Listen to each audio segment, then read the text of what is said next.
Alhamdulillah, wassalatu wassalamu ala Rasulillah. Asyhadu an la ilaha illallah wahdahu la syarika lah, wa asyhadu anna Muhammadan abduhu wa rasuluhu la nabiyya ba'dahu.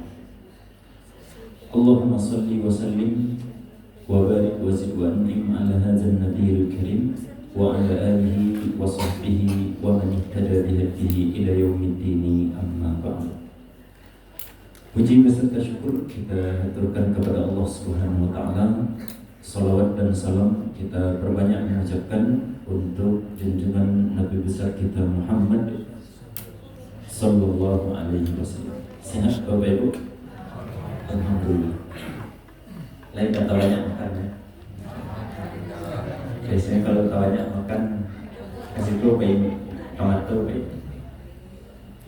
Nah, Bapak Ibu yang dimuliakan Allah Subhanahu wa taala, pada malam hari ini kajian kita mengulang kaji-kaji lama ya Bapak Ibu.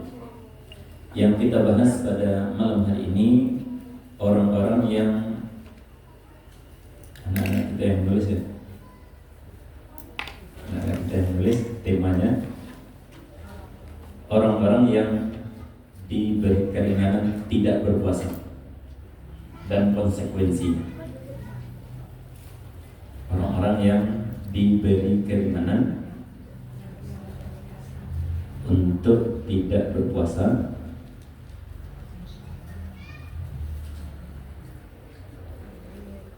panjangnya gitu, dan konsekuensi. Nah, langsung saja Bapak Ibu. Jadi di dalam agama Islam yang nanti ada orang-orang yang ketika di bulan Ramadan mereka tidak diwajibkan berpuasa, cuma nanti ada konsekuensi. Yang pertama, orang yang tidak wajib berpuasa itu adalah anak kecil sampai usia balik. Nah, itu tidak wajib puasa. Nah, artinya juga di sini bahwa yang wajib berpuasa itu adalah kalau anak sudah sampai usia balik, baru mereka wajib berpuasa. Ustaz, ambo punya anak umurnya 10 tahun, berarti anda wajib puasa itu Ustaz? Jawabannya benar, belum wajib berpuasa. Cuman ada catatan pentingnya Bapak Ibu, bahwa walaupun anak yang belum sampai usia balik itu belum wajib berpuasa, tapi bagi orang tua wajib membimbing, mendidik, melatih anaknya untuk puasa, walaupun anaknya belum sampai usia balik. Usia balik itu kan biasanya usia 15 tahun Bapak Ibu. Nah, kalau ada anak yang belum sampai usia 15 tahun, ketika mereka itu belum wajib berpuasa, bukan berarti awak padiakan saja tak puasa, berdosa adanya. Jadi orang tua dalam hal ini ketika anak belum sampai usia balik itu diwajibkan bagi orang tuanya untuk melatih anaknya untuk berpuasa. Nah, pertanyaan berikutnya adalah, dari usia berapa orang tua itu wajib melatih anaknya berpuasa Bapak Ibu? 7 tahun. Dari usia berapa Bapak Ibu? 7 tahun. Nah, dari usia 7 tahun. Jadi kalau Bapak Ibu memiliki anak dan sudah sampai usianya 7 tahun, walaupun jauh dari balik ya, balik itu nanti kira-kira di usia 15 tahun. Walaupun anak ini belum balik, belum wajib berpuasa, tapi bagi orang tua ketika anak sudah sampai usia 7 tahun, maka menjadi kewajiban bagi orang tua untuk menyuruh anak puasa. Kalau yang itu Bapak Ibu, insya Allah ya. Nah, tapi kalau anak belum sampai usia 7 tahun, yaitu 6 tahun ke bawah, dianjurkan bagi orang tua menyuruh puasa atau tidak Bapak Ibu? Usia TK berarti ya, 6 tahun, 5 tahun, apalagi yang ke bawah. Itu bagi orang tua, sekali lagi, dianjurkan bagi orang tua menyuruh anaknya puasa atau tidak Bapak Ibu? Kalau yang wajib tadi dari 7 tahun. Dari 7 tahun wajib anak tadi disuruh untuk berpuasa. Kalau anaknya masih 6 tahun ke bawah wajib dianjurkan atau tidak Bapak Ibu? Dianjurkan ya? Jawabannya tidak. Tidak dianjurkan. Nah, kenapa tidak dianjurkan? Ini juga ada kaitannya dengan ilmu, dengan kesehatan, Bapak. Jadi pernah aku membaca bahwa anak yang masih di usia 6 tahun ke bawah itu nanti kalau mereka itu berpuasa, apalagi dijanjikan THR dan semacamnya, sehingga memaksakan dirinya untuk berpuasa, maka nanti untuk jangka panjangnya akan ada masalah-masalah kesehatan. Jadi tidak bagus artinya. Nanti akan berpengaruh kepada kesehatan dari anak tadi. Jadi kalau anak masih di usia 6 tahun ke bawah, 6 tahun, 5 tahun, itu bagi orang tua belum dianjurkan untuk berpuasa. Jadi yang dianjurkan itu adalah kalau anak sudah sampai usia 7 tahun. 7 tahun dilatih berpuasa setengah hari, 3/4 hari. Dalam 1 bulan ada beberapa hari misalkan, itu baru kewajiban dari orang tua. Nah, adapun yang belum sampai usia 7 tahun, maka belum dianjurkan dalam Islam untuk melatih mereka untuk berpuasa. Nah, itu yang pertama, Bapak Ibu, orang yang diberikan keringanan untuk tidak berpuasa di bulan Ramadan. Nah, yang kedua, orang yang tidak berpuasa di bulan Ramadan itu adalah orang yang tidak berakal. Nah, kalau tidak berakal berarti siapa itu, Bapak Ibu? Orang gila ya, orang gila tidak wajib berpuasa. Termasuk dalam hal ini, mohon maaf, orang yang sudah pikun, orang tua yang sudah pikun, yang daya ingatnya sudah jauh berkurang dari normalnya, maka mereka ini tidak diwajibkan tidak wajib berpuasa. Nah, cuman pertanyaannya, Bapak, ketika orang pikun ini tidak berpuasa di bulan Ramadan, wajib membayar fidyah atau tidak, Bapak? Wajib ya? Apa wajib, Ibu-ibu? Wajib juga. Jawabannya tidak. Berarti emang harus pada lu mengulang-ulang kaji ya. Nah, orang pikun itu, Bapak, orang pikun itu karena dia tidak lagi dinamakan berakal, karena akalnya sudah jauh berkurang dari normalnya, maka dia tidak dibebankan beban-beban agama kepadanya. Tidak wajib sholat, tidak wajib puasa, tidak wajib zakat. Nah, ketika mereka memang pada dasarnya tidak diwajibkan, maka tidak ada istilah membayar fidyah bagi orang yang pikun. Karena memang kewajiban itu tidak ada sama sekali. Sama seperti anak kecil. Anak kecil yang akalnya masih jauh dari normal, sama lebih kurang seperti orang pikun tadi. Jadi mereka tidak wajib berpuasa dan juga tidak ada istilah fidyah bagi orang yang pikun. Berbeda nanti dengan orang tua yang dia orang tua tadi yang tua renta, yang tidak mampu berpuasa tapi akalnya masih sehat. Nah, itu baru wajib fidyah. Itu baru diwajibkan mereka membayar fidyah. Nah, adapun orang tua yang sudah pikun, yang mereka memang daya ingat mereka itu sudah jauh berkurang dari normalnya, maka orang yang seperti ini tidak wajib berpuasa dan juga tidak wajib untuk membayar fidyah. Kalau dibayarkan fidyahnya Pak Ustaz, ia tidak terhitung sebagai fidyah, itu hanya terhitung sebagai sedekah. Nah, itu yang kedua ya. Kemudian yang ketiga, orang yang boleh tidak berpuasa di bulan Ramadan itu adalah orang yang tidak mampu. Nah, artinya di sini bahwa yang diwajibkan berpuasa itu adalah orang yang mampu. Orang yang tidak mampu tidak diwajibkan. Siapa contohnya yang tidak mampu itu, Bapak Ibu? Orang yang tidak mampu berpuasa, bukan mampu ekonomi di sini ya. Orang yang tidak mampu berpuasa itu diperbolehkan bagi mereka untuk tidak berpuasa di bulan Ramadan. Nah, siapa contohnya, Bapak Ibu? Nah, yang pertama orang tua pikun, orang tua renta.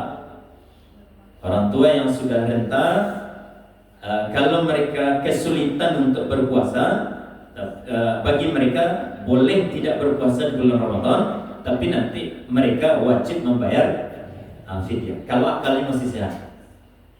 Kalau sudah tidak berfungsi lagi akalnya dengan normal, maka tidak ada membayar fidyah tadi.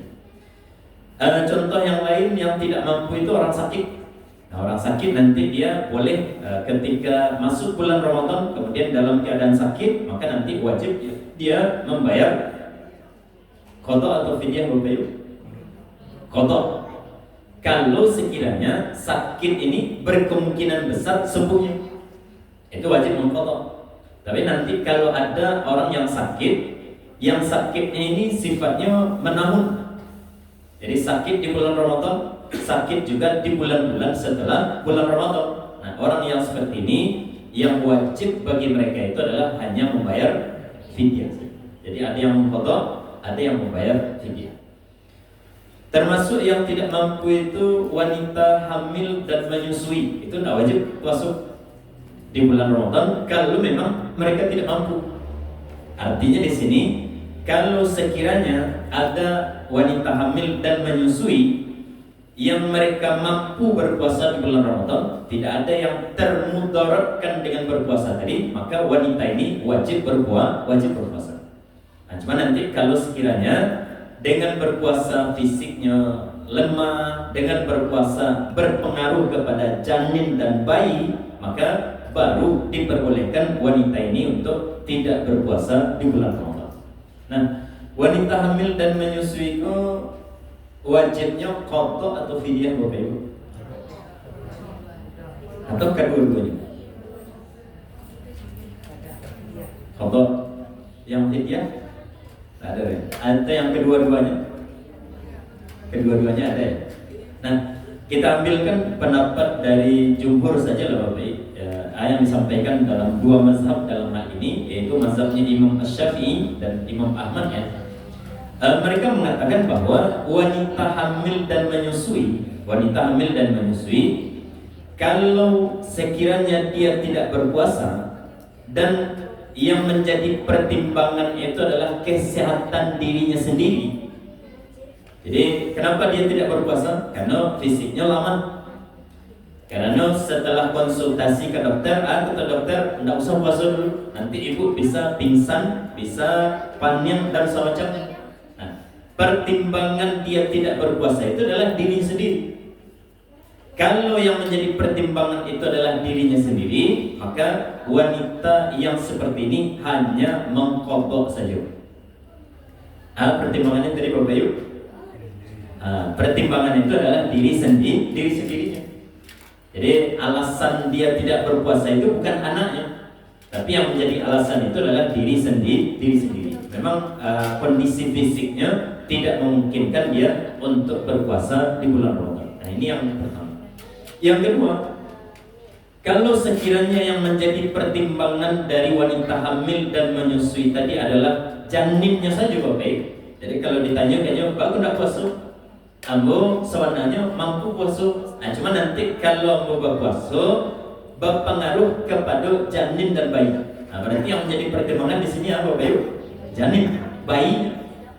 Nah, kalau janin dan bayi yang menjadi pertimbangan, maka wanita yang seperti ini wajib mengqada dan membayar fidyah. Jadi plus jadi ada qada dan juga ditambahkan dengan membayar fidyah. Ini wanita hamil dan menyusui. Kemudian contoh yang lain yang tidak mampu itu Bapak, bekerja keras atau bekerja berat ya, yang mereka sehari-hari bekerja termasuk di bulan Ramadan dan mereka tidak bisa libur, tidak bisa mengambil setengah hari. Mereka harus bekerja sehari penuh. Nah, kalau memang ada orang-orang yang pekerjaannya sangat berat, kemudian menyulitkan bagi mereka untuk tidak berpuasa, diperbolehkan bagi mereka tidak berpuasa. Nah, nanti tinggal calik.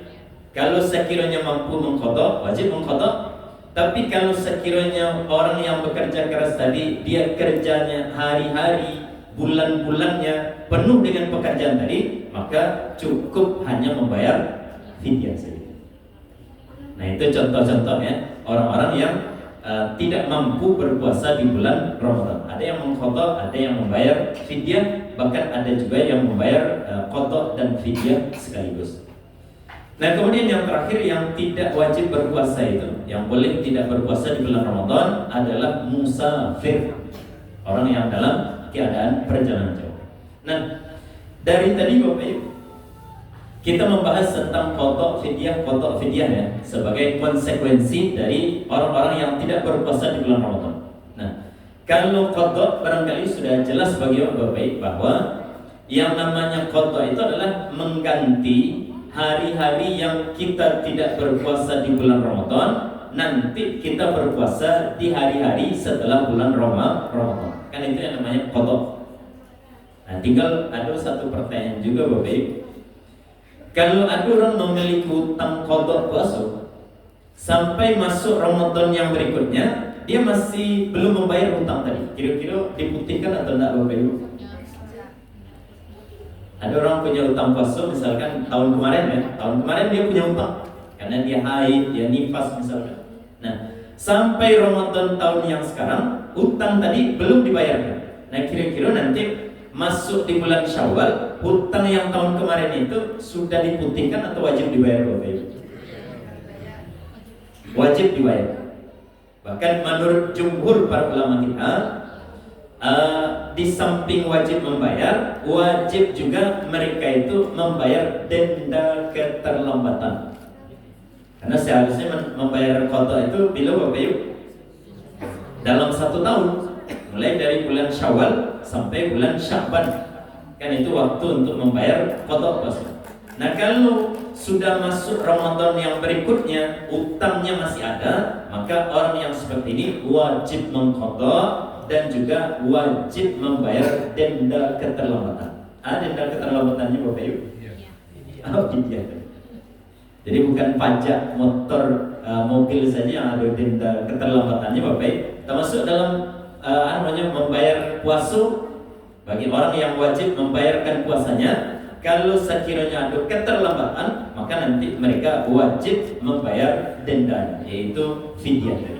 Nah, itu qadha sedikit. Nah, kemudian yang kedua fidyah. Kalau fidyah ini Bapak Ibu, dengan kita bayarkan fidyah dan apa caranya Bapak Ibu? Kalau fidyah, apa cara membayar fidyah Bapak Ibu?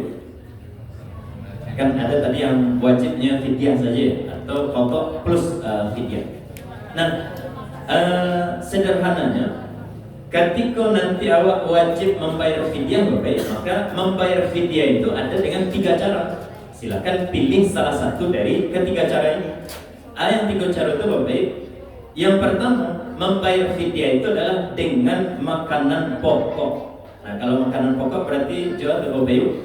Coba deh. Bara yang harus awak keluarkan untuk 1 hari puasa yang ditinggalkan Bapak Ibu. Nah, ada yang bayar fidyah sekarang? Belum ya? Nah, untuk 1 hari puasa yang ditinggalkan, yang wajib dibayarkan itu adalah sebanyak lebih kurang 7 on beras. Untuk 1 hari puasa yang ditinggalkan. Untuk 1 hari puasa yang ditinggalkan, 7 on beras. Ustaz, menanggung 7 on 1 kilo saja lah, rancang silakan. Ustaz, kalau agih bareng saja nanti dimasaknya bareng jual dimakannya, aku agih lah pitih sekalian pembali sambalnya, rancang banget. Yang wajibnya pada Bapak Ibu, yang wajibnya 7 on. Kalau ingin ditambahkan itu namanya kesempurnaan. Nah, tapi yang wajibnya adalah 7 on kalau kita ingin membayarkan dalam bentuk beras. Kemudian yang kedua, boleh juga kita membayar fidyah itu dalam bentuk makanan siap saji. Makanan siap saji, masak nasi di rumah, sambal, lauk pauknya segala macamnya, undang orang fakir miskin. Atau awak balikan nasi bungkus, kemudian awak berikan kepada fakir miskin. Nah, itu boleh juga, silakan. Barang yang harus dikeluarkan ke Bapak Ibu, barang porsi untuk 1 hari yang ditinggalkan. Barang porsi yang harus dibayarkan untuk fidyah tadi ya, untuk 1 hari yang ditinggalkan. Barang Bapak Ibu, 2, 3, sampai 5. 1 porsi. 1 porsi saja. Jadi 1 porsi untuk 1 hari yang ditinggalkan. Artinya di sini, kalau kita punya fidyah sebanyak 30 hari yang harus kita bayarkan, apakah fidyah orang tua atau macam-macam lah. Nah, berarti yang harus kita belikan dari nasi bungkus, yang kita berikan kepada fakir miskin, yaitu sebanyak 30 nasi bungkus. Kalau utangnya 30, seperti itu lebih kurang. Jadi ini yang kedua. Nah kemudian yang ketiga, Ustaz, aku mohon maaf, aku orangnya agak sibuk, pekerjaan aku banyak, mengantar-ngantar beras itu tidak ada waktu, membali-bali nasi bungkus tidak ada waktu aku, apalagi untuk bagi-bagikan. Bisa tidak pakai namanya banking saja, pakai namanya mobile banking saja, pakai transfer, pakai uang saja, baik secara cash atau secara transfer. Boleh atau tidak Bapak Ibu? Jawabnya boleh. Nah, cuman yang harus kita perhatikan Bapak Ibu, ketika harus atau ingin membayar fidyah dalam bentuk uang ya, apakah cash atau kemudian awak transfer saja misalkan, barang nominal yang harus dikeluarkan Bapak Ibu seharga 7 on beras atau seharga 1 bungkus nasi. Yang mana Bapak Ibu? 1 bungkus nasi. Berarti 25.000 lebih kurang ya. Ada yang mau itu membayar dia Bapak Ibu? Yang pernah membayar fidyah pakai uang, tapi dibayarkannya seharga nasi bungkus. Ada tak Bapak Ibu? Tidak ada ya. Tapi ada yang jawab yang begitu. Nah, jadi ringkasnya Bapak Ibu, kalau kita ingin membayar fidyah dalam bentuk uang, maka jangan kita jadikan yang menjadi patokan dari uang yang dikeluarkan, jangan 7 on beras, jangan pula nasi 1 bungkus. Bukan itu patokan, bukan itu namanya nominal yang harus dikeluarkan, diuangkan kemudian diberikan. Jawabannya tidak. Nah, barang yang harus dikeluarkan kalau kita harus membayarnya dalam bentuk uang, maka yang harus kita keluarkan itu adalah seharga 2 sok beras. Barang Bapak Ibu, 2 sok beras. Nah, 2 sok beras tadi barang, tidak usah Bapak Ibu mencari-carinya. Alhamdulillah lah dicari terutama dalam hal ini Basnas dan juga tim yang lainnya, mereka sudah mencarinya dan mereka sudah menetapkannya bahwa untuk fidyah dengan uang di tahun 2026 itu nominalnya adalah 65.000 untuk sehari puasa juga. Nah, jadi jangan seharga nasi 1 bungkus tadi Bapak Ibu, jangan pula dengan seharga 7 on beras tadi. Nah, itu curang namanya, tidak sah fidyah. Jadi kalau kita harus membayarnya dalam bentuk uang, maka yang harus kita keluarkan adalah sebanyak 65.000 untuk 1 hari yang ditinggalkan. Nah, kira-kira dari yang 3 itu mana yang kau pilih Bapak Ibu? Kombinasi atau bareh 7 on atau titi 65.000. Mana kita pilih Bapak Ibu? Yang paling rancak itu yang paling murah, yaitu 7 on beras. Jadi membayarkan dalam bentuk beras saja, itu yang paling afdol. Karena memang di dalam ayat Al-Qur'anul Karim ayat Allah SWT, fa fidyatun ta'amu miskin. Membayar fidyah itu hukum asalnya itu adalah dengan makanan pokok dari orang fakir miskin, yaitu beras tadi. Nah, ini lebih kurang. Nah, ini yang bisa kita sampaikan pada malam hari ini Bapak Ibu. Agak terlalu ya, ngantuk-ngantuk Bapak Ibu. Ini yang bisa kita sampaikan terkait dengan orang yang tidak berpuasa di bulan Ramadan, terutama yang ada uzurnya, dan juga konsekuensinya apakah mengqadha atau membayar fidyah, dan juga sudah kita jelaskan besaran dari fidyah yang harus dikeluarkan. Ini yang bisa kita sampaikan. Mohon maaf banyak salah dan khilaf. Wassalamualaikum warahmatullahi wabarakatuh.